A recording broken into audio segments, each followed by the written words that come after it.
Thank you all for joining. As Lauren said, my name is Mehul Revankar. I'm over on the product side for SaltStack Enterprise and our SecOps suite of products.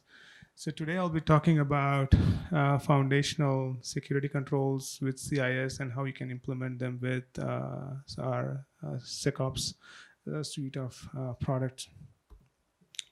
Our short agenda, I'll talk about what CIS does, some of the CIS controls they have developed over the years, and also how some of these controls map to existing frameworks such as PCI, HIPAA, and so on.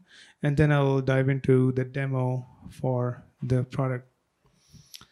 So, how many of you know about CIS? Okay, good. Okay. So I'll just run through this quickly. For those who have never heard of CIS, CIS is a non-profit organization dedicated to build best practices for cyber defense. I believe they started in 2000, but if you go back even back than that, maybe in the 1990s, there was this need to standardize configurations, right? I mean, everyone had their own set of configurations. There was no set body who was responsible for maintaining these standards. So there was NSA, there was DISA, and then on the enterprise or in the corporate side, business side of things, there was no real entity. So CIS, to some extent, filled that gap. What they did was they crowdsourced the standardization effort for configuration management. So they would go out, reach out to the experts in the industry. So for example, if they wanted to build a best practice for Mac OS, they would reach out to Apple and ask Apple, can you volunteer one of your engineers who can help us build a Mac OS best practice? And they would do the same thing for Cisco, Docker, like Juno OS, and so on and so forth. So over time, they have a very comprehensive library of how things should be configured in your environment. And this is again based on industry experts. This is not one guy sitting in a room telling the industry what they should do. They should be doing. Usually, I've seen a single benchmark has over 40 to 50 contributors who agree, disagree. There's a lot of back and forth that goes on before you see a CIS benchmark that comes out. Once CIS solved the problem of building the benchmarks and so on, the next challenge was, well, where does this fit into the cybersecurity program? So there was this need for a comprehensive cybersecurity program as well. So PCI did PCI DSS, right? 853 did their own set of controls on how you should implement your cybersecurity program. NIST came along and said, well, that's not good enough. We should do cybersecurity framework. That's another framework on how you should run your cybersecurity program. So CIS looked at that and said, oh, this is crazy. I mean, why are these guys writing so many cybersecurity programs? We should write our own. so they wrote their own. They didn't write their own, but there was this top 20 SANS. SANS had a top 20 controls list of things that were considered best practices around cyber hygiene. How do you keep inventory of your systems? How do you secure them? How do you patch them? How do you monitor them? And so on. And CIS codified that into the CIS controls, top 20 security controls framework. And the thing I really liked they did was they not only provided a template for a security program, they also grouped them into three things. They said, these are the basic controls that you should have.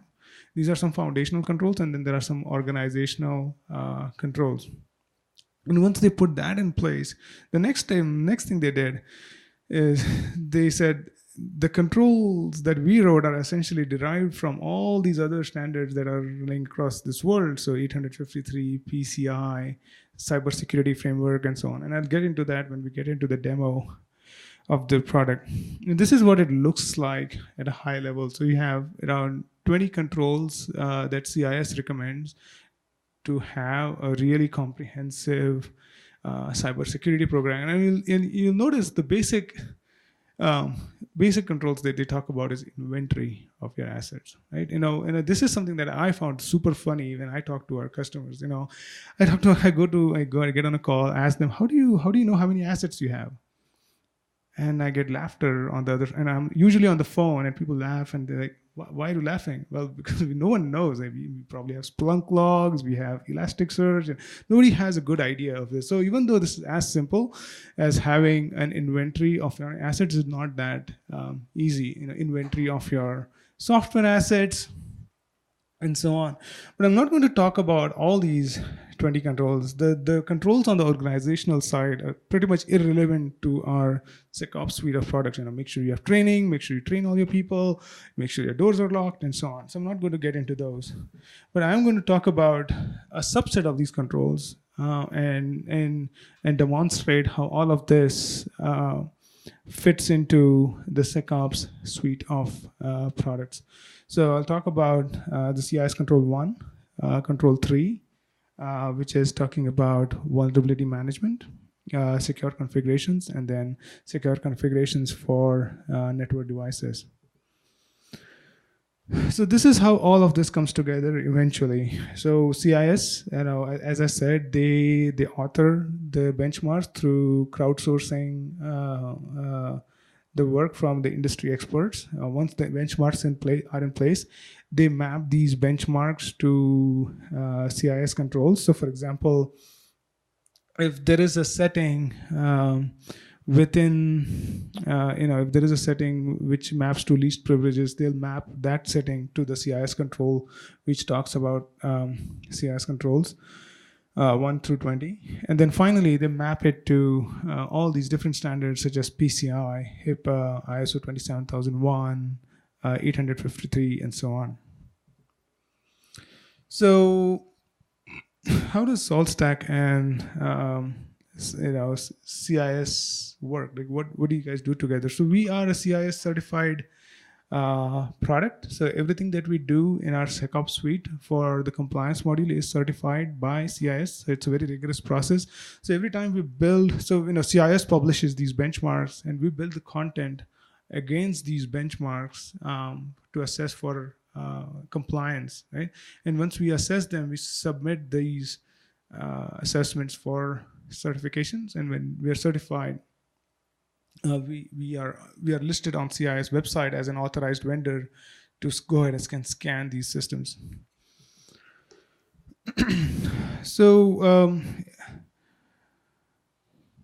SaltStack has been building enterprise solutions for a long time, but about a year and a half ago, we decided to focus on three core areas. One was IT operations, which is basic system administration, orchestrating complex workloads, and so on. Security operations, which we are going to talk about, and network operations. So let's talk about CIS Control 1. And when I get into the demo, I'll explain how all of this comes together in the product as well. So CIS Control 1 talks about having an inventory and control of all your hardware assets, right? And when you read through it, they say that you have to have detailed information. It's not good enough to just have an IP address and an operating system information about it. You have to have complete detailed information about it. And if you use Salt, you realize Salt is a very, it works in a very hybrid environment. So we have our agents, so you can install Salt agents on pretty much all major operating systems that are out there. We have support for network devices, so such as Cisco and Juniper and so on. And then we also integrate with a large variety of cloud providers. So what Salt allows us to do, or allows our customers to do, is have a very accurate inventory of all the assets within the infrastructure. So I talked about all these other organizations building up their own cybersecurity frameworks, and programs. So what CIS did when they built their controls framework, they said CIS Control 1 maps to 853 CM8. And if you look up 853 framework, it talks about CM8. CM8 is the control around inventory management. The first control in cybersecurity framework, asset management -1, the ID.am-1 is again around asset management.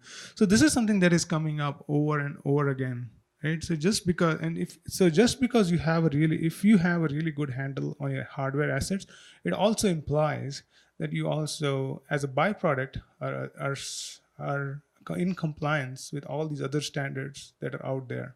And when we get into the demo, I'll talk about how we designed this product so that you can extend this to other standards as well. So when we released our SecOps product, we received a request from Germany. I believe they have BDS or something on those lines, where which is their control framework that they adhere to. So the way we designed this is, if you just care about asset control, you can add these tags in the product as well.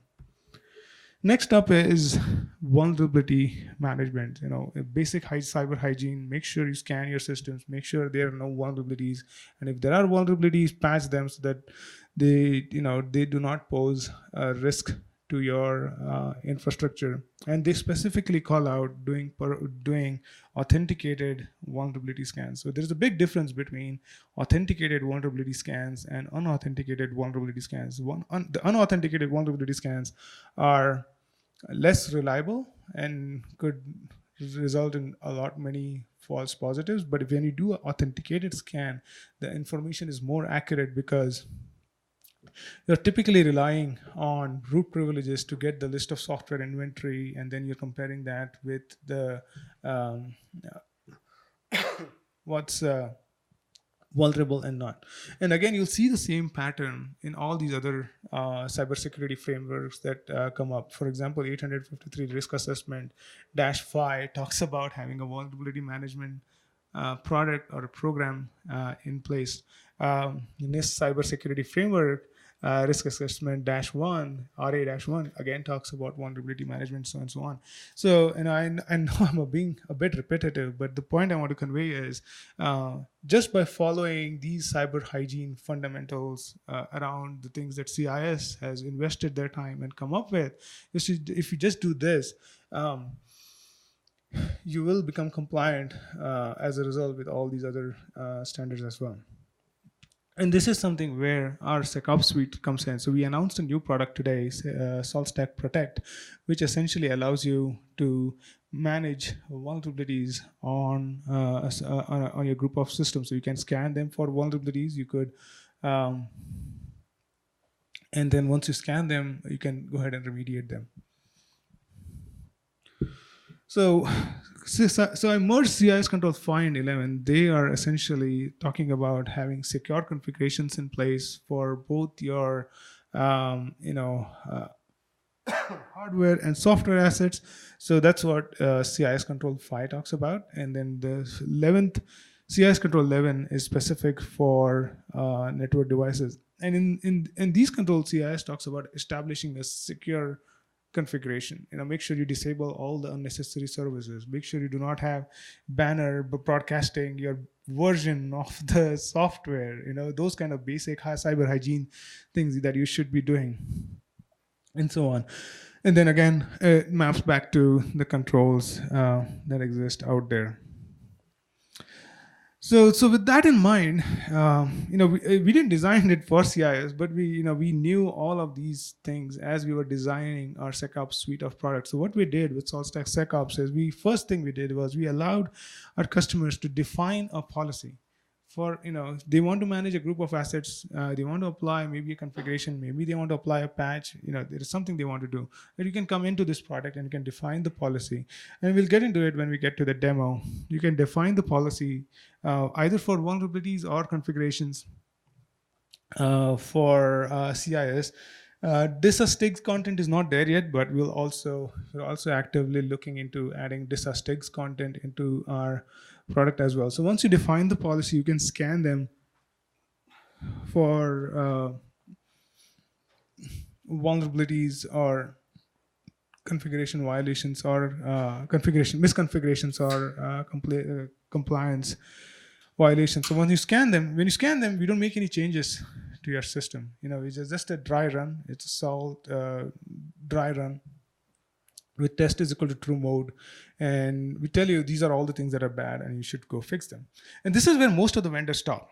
Right? They do a really good job of telling you this is bad, these things you need to fix, this is what you need to fix. They don't actually help you fix these things, right? That's where SaltStack SecOps comes in. So we not only do the assessment, we also do the remediation for you with a single click of a button, which is again an API first solution. So if you don't want to use the UI, you can also do it from over the API. And then we enforce this policy so that these systems never go out of compliance. So I talked a bit too much in theory, so let's get into the demo. And so I'll just go over a sequence of things that I wanted to cover. Okay, super. So this is SaltStack SecOps. This is the landing page for SecOps. So we have two modules in here. This is an add-on for SaltStack Enterprise. So if you subscribe to those modules, you'll see these. You can buy either the compliance module or the protect module, which is related to vulnerabilities. So let's talk about CIS Control 1. So CIS Control 1 talks about having a really good asset inventory of all your assets. So the way we design as SaltStack Enterprise is that you would connect all the systems that you want to manage with SaltStack Enterprise. These could be minions, these could be Cisco devices. And I know these are all assets on AWS and they have disconnected because I've been offline for a long time. But if I run some scans, they'll come up, don't worry. So all the assets that you want to manage with SaltStack Enterprise will show up here. And every asset that comes in here, we have super detailed inventory about that asset. So we not only know the IP address and the operating systems, we also know the kernel version, we also know which version of Python is installed, and so on and so forth. So we have a really rich information about every asset that is enrolled into SaltStack Enterprise. And again, this is all queryable over the API. So once they are connected over the API, you could do a query against the enterprise console and maybe write your own CMDB from here on to have an accurate information about all the assets that you're configured. So the goal is once you have all these assets configured, you would create a target. So this is where you would come in and say, and I want to define a group of assets I want to do something with. Maybe I want to configure it a certain way. Maybe I want to patch it a certain way. So you would do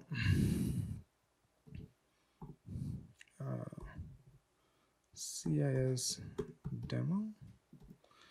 And then, so this is something that we ship with SaltStack. I mean, if you're familiar with Salt, this green is a system attribute. And if you've never heard of Salt, green is essentially a system attribute.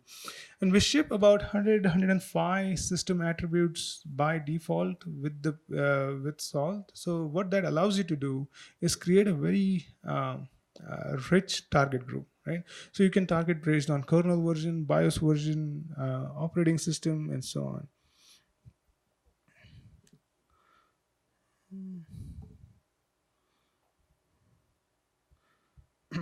And you can add all sorts of qualifying criteria from here on. So you could say and or not. So if if there are some systems that you don't want to touch, you can do that as well.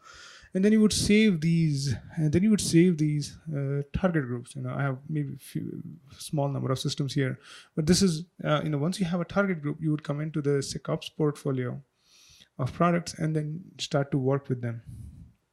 So let's go over the compliance piece for now.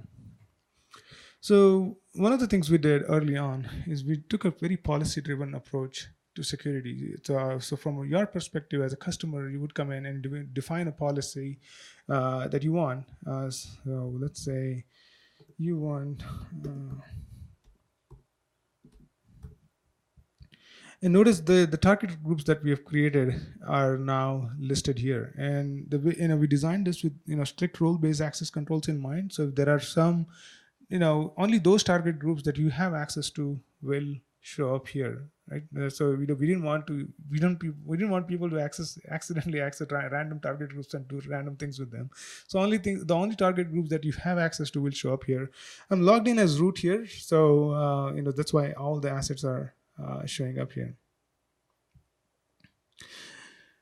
And then we build all this content. So I talked about CIS benchmark and all the good work CIS does as part of the consensus building, talking to the industry experts, coming up with best practice configuration guides for all these assets that you want to manage. So we take that as our source of truth, and we build our salt state file content for those benchmarks. So let's take a look at CIS CentOS 7 as an example. So we selected the benchmark. By default, all the checks that are available in the benchmark are available to you. But when we talk to our customers, one of the things they said consistently is, we never apply the CIS controls as is. We always make modifications to that. We throw away a bunch of controls we don't care about, and we hack our own stuff from a CIS. We start with CIS, we hack it to the point where it works for us, and then we move on from there. So what you can do here is you can disable the things that you don't want, and you could just say, just give me the password control, right? Maybe you just care about the password control. And you can select these things here and then pick and choose things that you don't want. And one thing we realized, since we are not only an assessment tool, we do remediation as well. We want to provide complete context around why we are doing what we are doing. Right? Because when as a security engineer or an analyst, you go ahead and you tell the ops guy or the admin, hey, I want you to fix these things. He's going to ask you why. Right, and so do we provide the metadata to go along with it? So what's the reasoning behind it, and so on and so forth. And since we build the content, one of the things we do is we also map it to the CIS controls and all the other standards that exist out there. So what happens is, as a byproduct of you doing these scans and remediations, you're also complying with all these other standards that exist out there. And I talked about, this odd request that came in one fine day. Hey, we are a German company. We have to adhere to this German standard. 853 doesn't make sense to us. No problem, because what we do is then, since we build the content, we add those tags into the content, and now, we don't have to re-engineer the whole content. We just have to add labels and metadata in the content. By the way, this control is also applicable to German control 1, 2, 3, 4. And then we also expose the salt state file we use for our assessments and remediation. So this is a very simple example where we're talking about a single file, and it should be configured to root and 600. So this gives you visibility into what we are doing with the product. And one thing we also do is we rigorously test our content. The testing is insane. The level of testing we do on our content is insane. But we also make sure that we don't accidentally run this on systems that you may have not meant for. So for example, when we build the content, we tested it for CentOS and so on, and accidentally maybe you created a target group that had AIX in it. Right, so it's even though you missed it, we are not going to run it on AIX, because we do all sorts of testing before we even get to the point where we can make assessments and remediations. And there are some situations where it's just not applicable, and if it's not applicable, we'll just exit out as not applicable. The next thing we do is we also allow you to configure variables. So maybe you want to go stricter than CIS, maybe you want to go lax than CIS. So we expose some of these variables to you, so that you don't even have to write a single line of code when you're going through this product.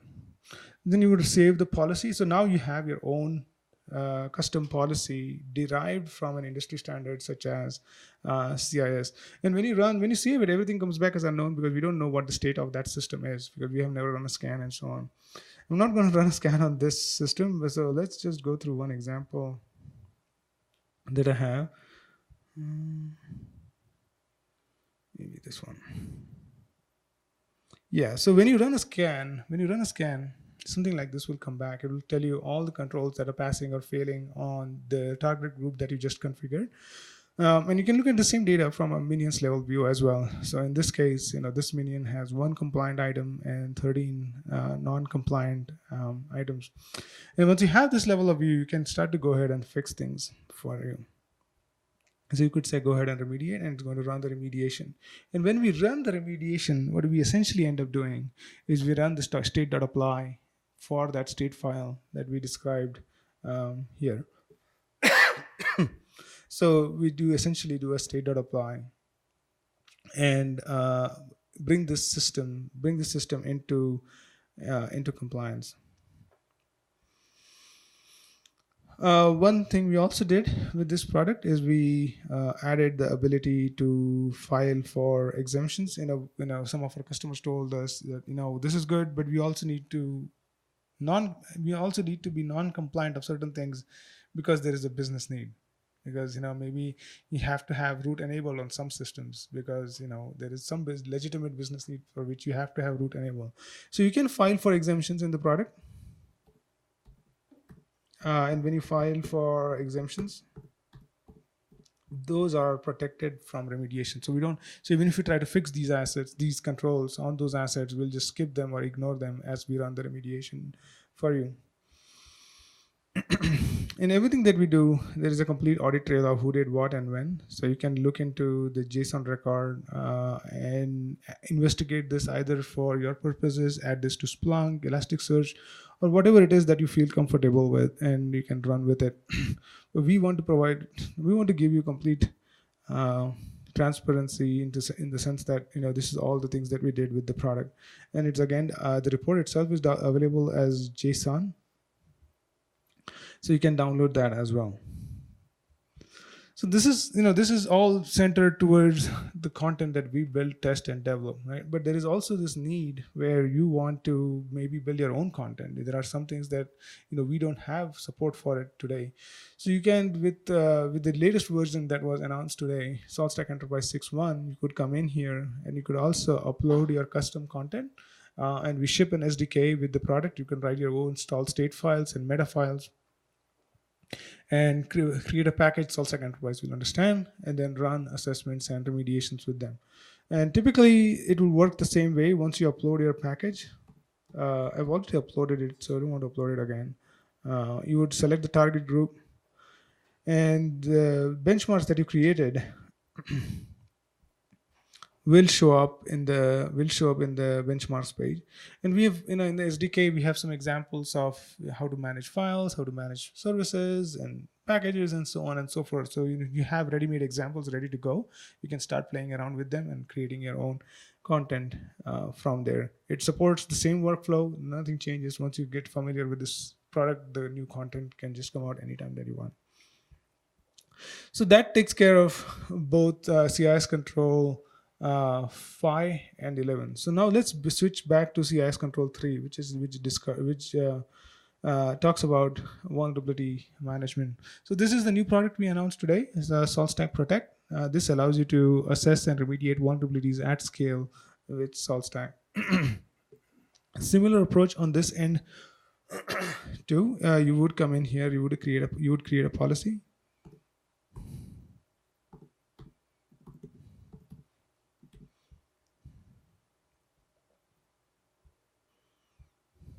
And then save.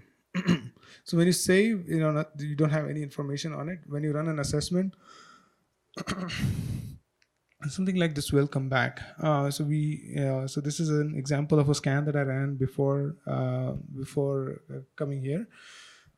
So when you run a scan, we identify all the list of vulnerabilities that we were able to identify on that system. So we're starting off with a wide variety of major Unix systems, operating systems that are out there, and you can start to investigate them from here. And every vulnerability that we support has a lot of description and metadata to go along with it. It has the CVSS code and so on.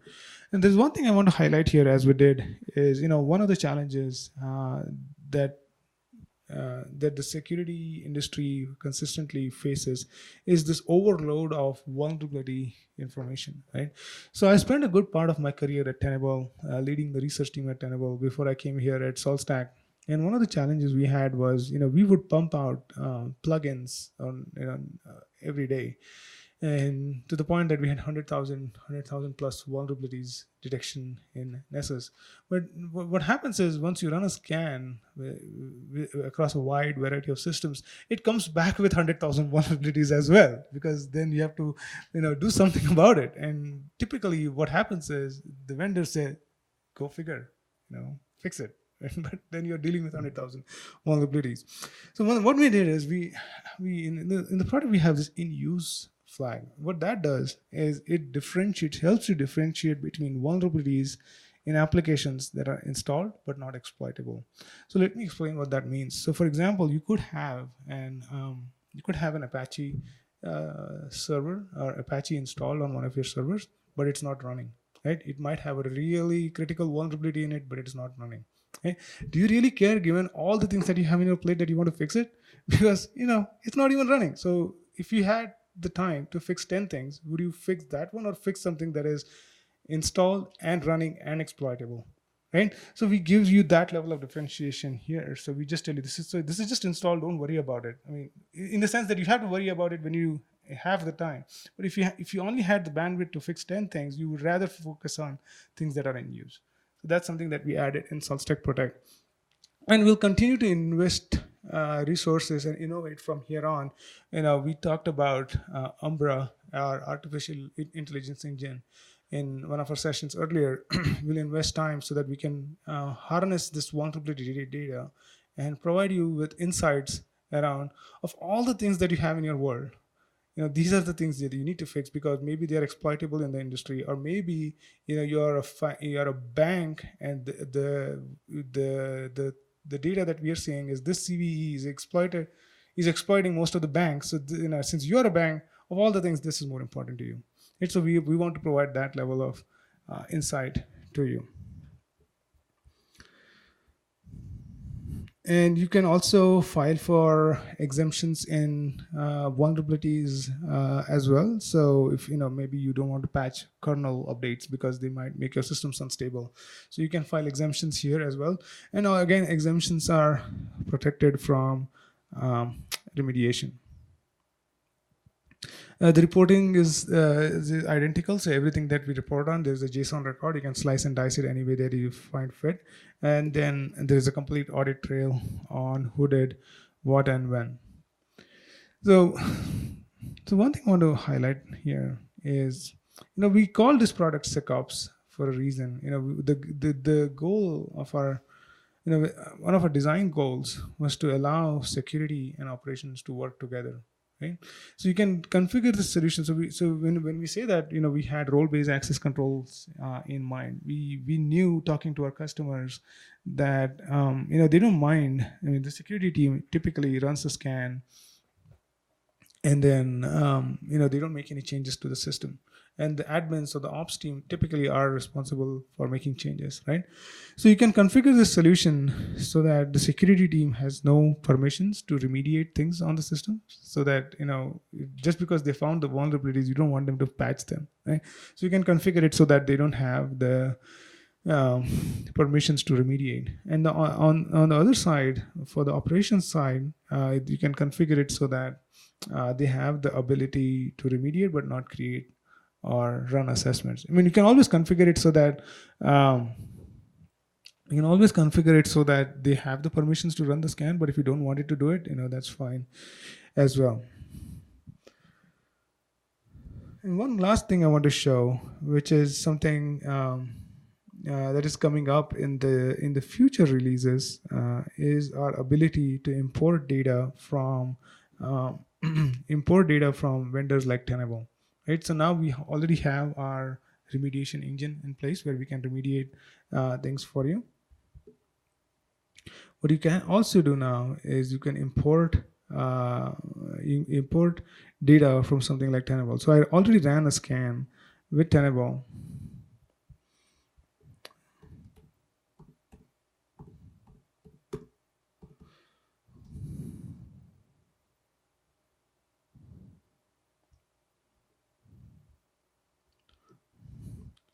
So what you could do here is, so what you can do here is you could now import the scan. When you import the scan, we automatically figure out the remediation for all these things that are out there, and then you can select import selected. Obviously, when we release the product, we don't have support for all the vulnerabilities Tenable supports, but we are starting off with 33,000 vulnerabilities with SaltStack Protect, which maps to over 12,000 CVEs. And Tenable is at around 100,000. We expect to be there, or maybe in the near future. But the things that we all do support, you can bring them into the product. And now they're in SaltStack Protect, right? And you can now go ahead and do the remediations from here. So that wraps up all the products and their mappings to the CIS controls. So I want to quickly talk about our roadmap here. So phase one of the product was our SecOps comply piece, which we announced and released at RSA this year. So today we announced SaltStack Protect, which is helping organizations with vulnerability management to remediate vulnerabilities at scale. From here on, so next release, I already showed you. We go into importing data for vendors like Tenable, Qualys, Rapid7, and so on, and then run that remediation from SaltStack. Integration with ServiceNow as well. And then finally, we want to get to a point where we do the risk and prioritization. I talked about Umbra, some of the things that we are already doing, and then tie this back to salt reactors and beacons so that you can configure it so that if there is a vulnerability with CV Assistant, go ahead and patch it. You don't even ask about it on a system that is least risky, right? So you can configure all those things. We want to tie this all up in the future, but that's our roadmap. If you have any feedback, there is this sign up link. We'll be happy to provide you with the pre-release versions of our product to try out and play around with. Let us know. If you have feedback about our products, our UX team is in the house, and they'll be happy to learn from you. And for that, I'll open up for any Q&A.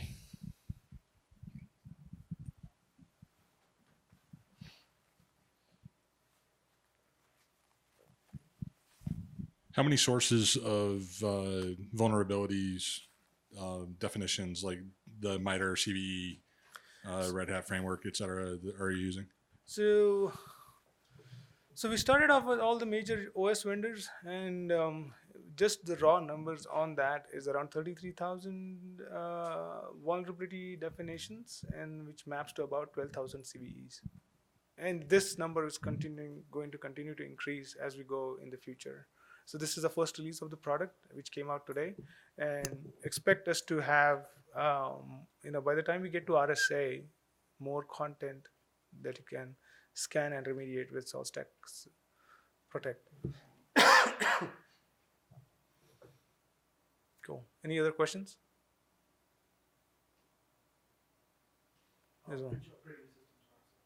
So today we support CentOS, Red Hat, Ubuntu, Oracle Linux, and within the next few weeks and months we'll have support for Amazon Linux, SUSE, Debian, OpenSUSE, and there's one more I'm missing, FreeBSD, and I'm not sure, but yeah, so all those things are coming in.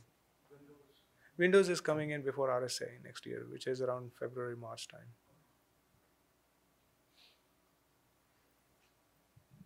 Any other questions, comments?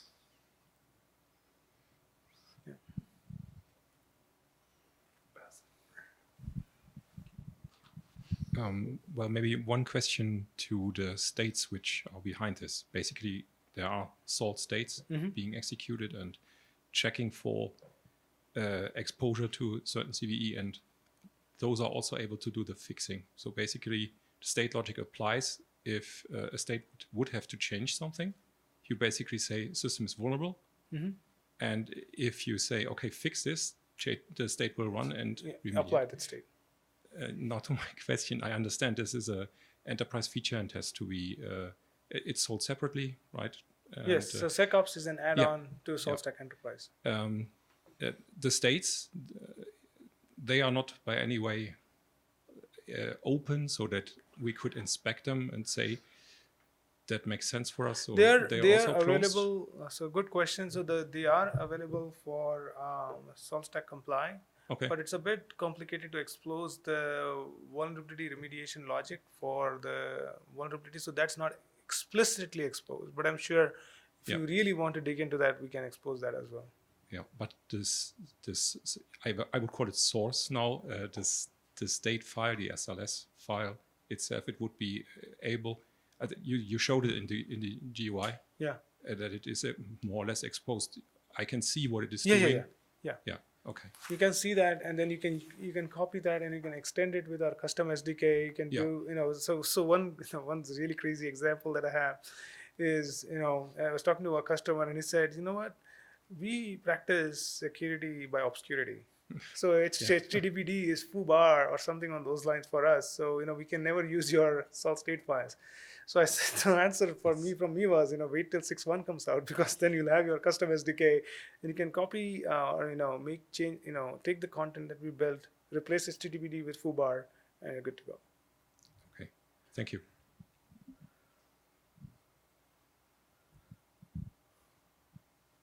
Any more questions? Cool. All right. I guess Thanks, that's a Mehul. wrap then. Thank you all for coming. Please go into the app and rate the session as well.